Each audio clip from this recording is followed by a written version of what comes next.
So as I currently stand, I'm a clinical psychologist. I have a PhD in clinical psychology. I am an eating disorders expert and an assistant professor in psychology at Suffolk University in Boston, Massachusetts. So I grew up in southeastern Ohio. It's right along the Appalachian Belt in a very small town, actually a village called Somerset, Ohio. And with that experience in mind, I grew up in a really homogenous, kind of low resourced, low mental health literacy community that really didn't honor or uplift or recognize minoritized experiences, especially queer identity. Kind of coming to adulthood and recognizing, my own journey, there were lots of things around identity, such as queer identity, that I was connecting with, and also mental health struggles that I didn't have a label for or words to describe, including, eating disorder struggles. And so I think in many ways, these early life experiences kind of put a spotlight on what it's like to have an eating disorder and have this identity. And so kind of for me, it's an instance of when life hands you lemons, you make lemonade. For me, at least, I was able to, really turn suffering into kind of insight. And that's been deeply therapeutic for me, but of course, recognize that's not the way it is for everyone. In eating disorder for me, it was really hard to recognize for a number of reasons, in part because, like many people, I had conceptualized an eating disorder as something that women primarily struggle with, or just something that wouldn't even potentially happen to me. And so I had lived in a larger body and was actively pursuing dieting techniques. And like many people, when dieting goes astray or is not, kind of controlled or carefully monitored, it can turn into some really problematic behaviors. And so around the age of 18, 19, I had developed a pretty severe eating disorder, which, ultimately, was undetected and treated for quite a while. And actually, to that second point, I think like many people, I actually never really received formal treatment for an eating disorder, which is, I think, a really, really important note to hit on, that access to care, particularly culturally competent care, is incredibly difficult to reach. And lucky for me, and this is not for everyone, but for me, I was able to divide myself and externalize from the eating disorder, and was able to really recognize the role that it was playing on destroying my life. And also really developed a fascination with that process. And for me, that became therapeutic and a source of treatment. So access to care, point blank period, is really challenging, and it takes a lot of tenacity and kind of consistency to get into care. And then adding on top of that, if you have some minoritized experience or some level of identity, such as queer identity, where you need some culturally competent care that recognizes identity-based stressors or other aspects that are relevant to why your eating disorder developed, that's even more challenging to access. I'm 35 years old. I grew up in the 2000s, and I relied exclusively on media depictions of queerness. And at that time, much like still today, but even worse, there was kind of this very eating disorder chic kind of mentality in the media, and particularly as it relates to representing queer individuals in the media, were very idealized, very either thin or muscular, virtually zero body diversity, virtually zero diversity of other identities in the queer experience. And so that myopic kind of outlook, I think, really confused me, or informed me rather, ill-informed, I should say, about what community ought to look like. It really took a long time for me to realize that being a member of the community obviously comes in many different shapes and sizes. Folks have many different walks of life, and that your real community are folks that care deeply about you and don't really look at what you look like or care much about your appearance, and rather care about what your values are, what matters to you, what's important to you. And that, I think, was a real revelation in finding people that, I deeply connected with, where we shared a values alignment. I think where involvement differs from connection is involvement doesn't include, a sense of, do you really resonate with the folks that you're surrounded by? It merely just involvement captures kind of participating in events. Whereas connection is more about, are you are surrounded by people that not only get you and appreciate you, but share the same kind of values. And so I think when we're thinking about these two, it's really important to recognize that if you are merely involved, that doesn't necessarily mean you're connected. And similarly, you can be connected and not involved in all these various domains. So they are complementary, and likely you could argue that involvement may lead to connection, but they're not the same. They're very distinct in terms of how they're defined. There's work that suggests that connection is protective. It can help folks. It's associated with lower levels of eating disorder symptoms, and not surprisingly, it's also associated with just a more positive psychological profile, which we know is a core ingredient to kind of coping with and recovering from an eating disorder as well. And this makes sense, right? When you look at other realms of research outside of the queer community, we know that really strong positive social support is integral to recovery. However, we do know that a lack of this connection, or feeling disjointed or even separated from the community, can be harmful, especially because, for queer individuals, especially related to identity stress, if you don't have a sense of connection with someone that gets you and that aligns with you, it can feel really disorienting, and that folks do not understand your experience. The biggest revelation for me was recognizing that I can exist happily, healthfully, and fully as a queer person and not be totally obsessed with how I look. And that's a really profound realization, I think, for a lot of folks, especially, again, folks that may not have a lot of representation, may not have a lot of connection or community, and are relying on really kind of stereotypical ideas of what being a part of this community looks like, that do underscore and emphasize the physical ideal as almost like a prerequisite, as an ingredient to being accepted and a part of this community.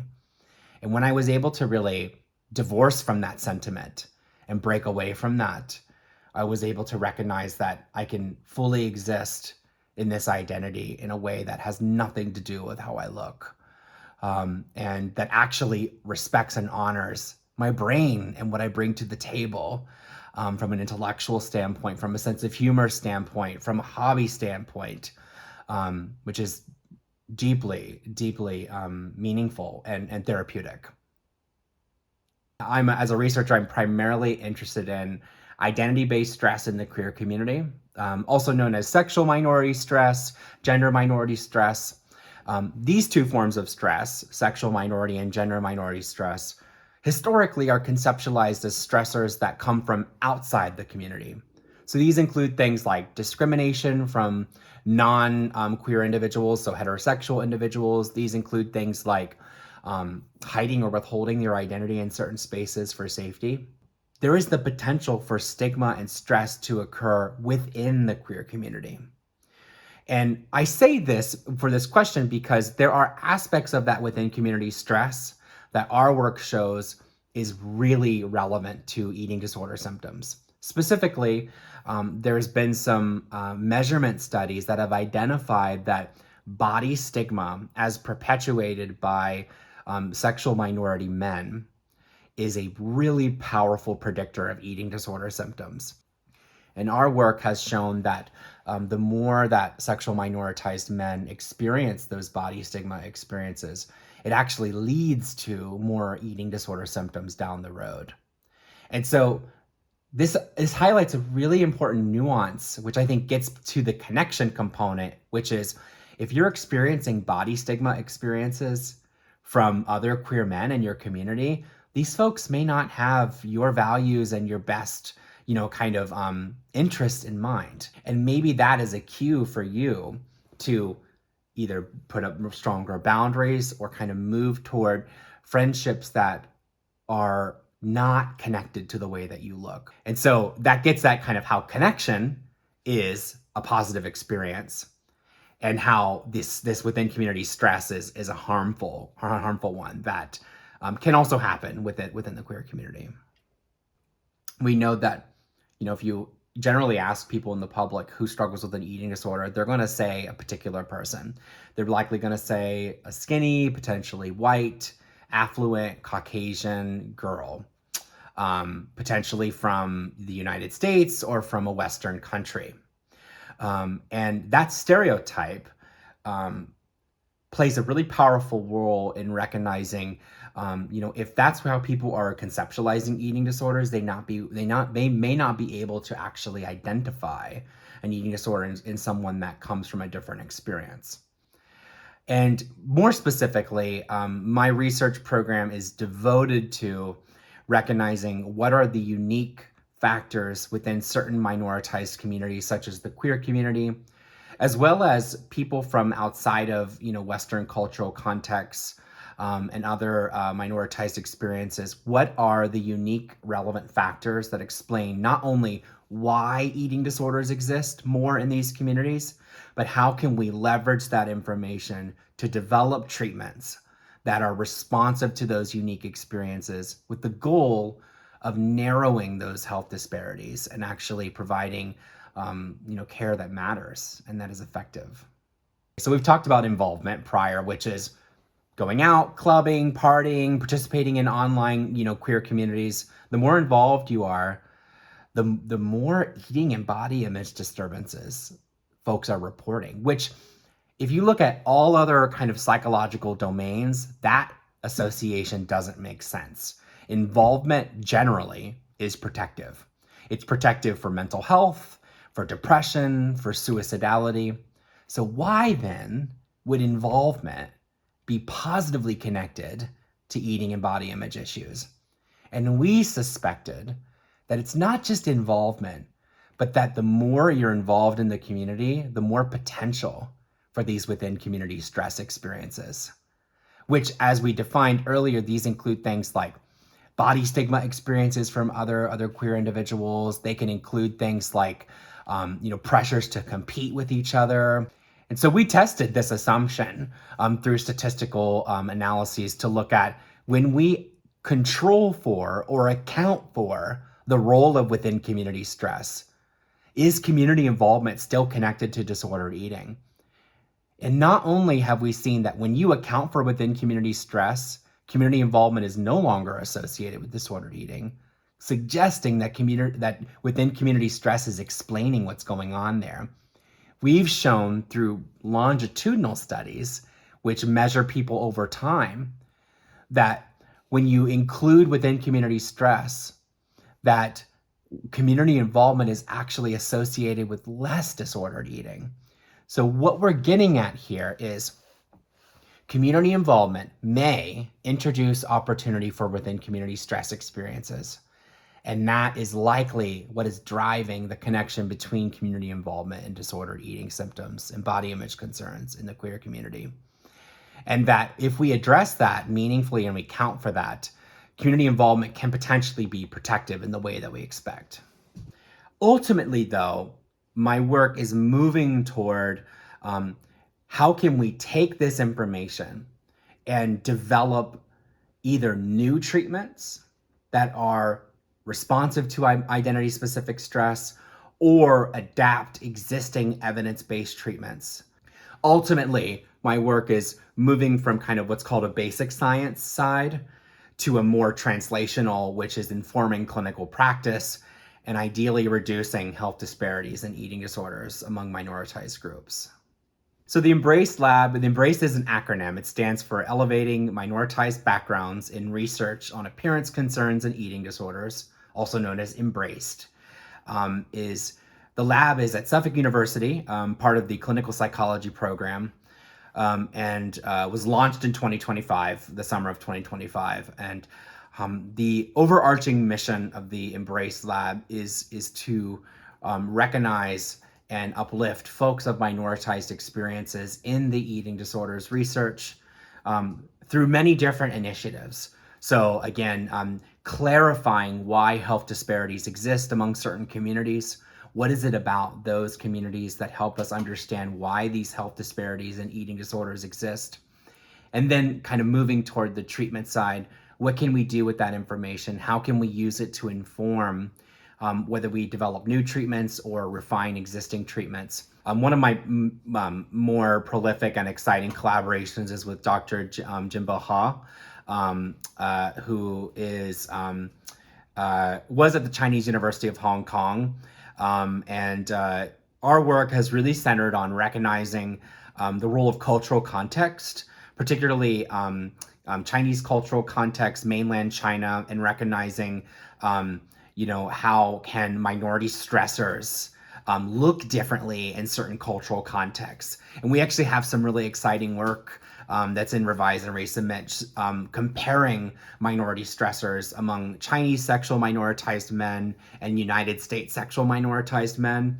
And a spoiler alert, we're seeing that minority stress is not one size fits all. Folks in China are experiencing way more elevated minority stress with very large effect sizes, and that this is driving why we may see elevated rates of psychological distress as well as eating and body image concerns in the Chinese cultural context. But very, very driven and motivated to recognize and uplift diverse cultural contexts. And that's a core sentiment of the Embrace Lab, which is recognizing, breaking down these assumptions of weird science, which, really get at, for those that may be less aware, WEIRD stands for Western Educated, Industrialized, Rich, and Democratic. And really, it's a kind of a sentiment that much of what we know is governed by this really small bubble. And that globally, there's so much that's untapped in terms of how psychological phenomenon unfold. And that is especially true with reference to eating disorders.